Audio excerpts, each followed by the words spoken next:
जो अगर आप ट्राई कर रहे हैं या किया हुआ है तो इसका आंसर देख लीजिए। Answer will be 128।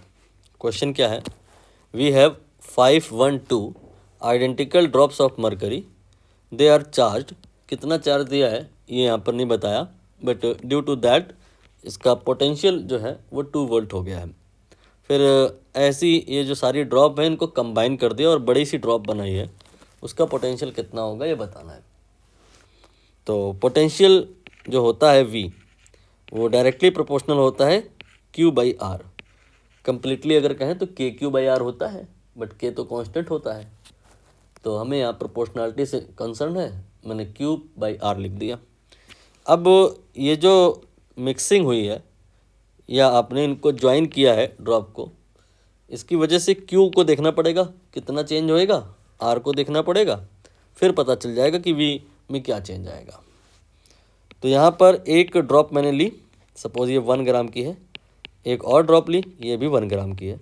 बताओ जो कॉम्बिनेशन होगा, बड़ा ड्रॉप बनेगा, वो कितने ग्राम का होगा? From the conservation of mass it is very clear कि ये 2 ग्राम होगा।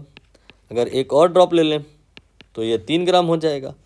तो इसका मतलब इन जनरल अगर हम बात करें तो अगर हमारे पास n ड्रॉप हैं तो इसका मास n इंटू 1 ग्राम हो जाएगा। मास के साथ जो फैक्टर आएगा वो n का आएगा। n की वैल्यू यहाँ पे 512 है, वो हम बाद में रखेंगे।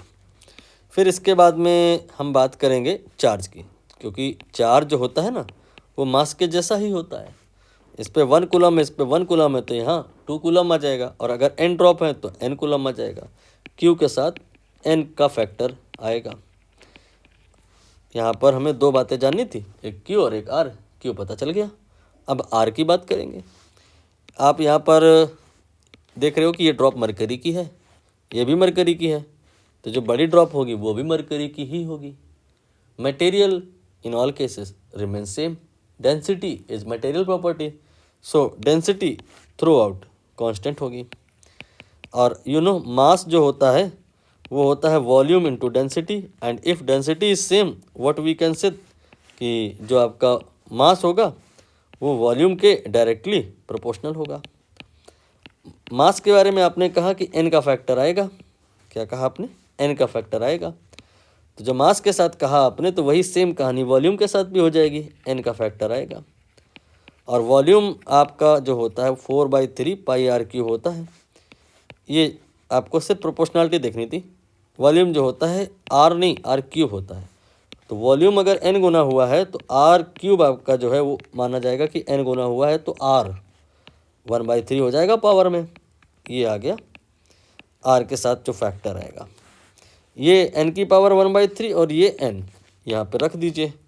तो Q के आगे n और R के आगे n की पावर 1/3, दोनों को कंबाइन करेंगे तो ये n की पावर 2/3 आ जाएगा। इस फैक्टर से आपका पोटेंशियल चेंज हो जाएगा।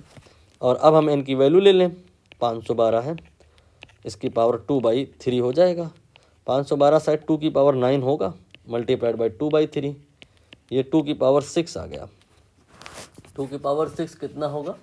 2 की पावर 3, यानी कि 8 गुणे 8, 64 टाइम्स आपका पोटेंशियल हो जाएगा। 64 नहीं हो जाएगा, 64 टाइम्स हो जाएगा। पहले कितना था? 2 था, और 64 टाइम्स हो जाएगा। तो फाइनली कितना हो जाएगा? 2 में 64 टाइम कर दीजिए तो 128 आंसर आ जाएगा।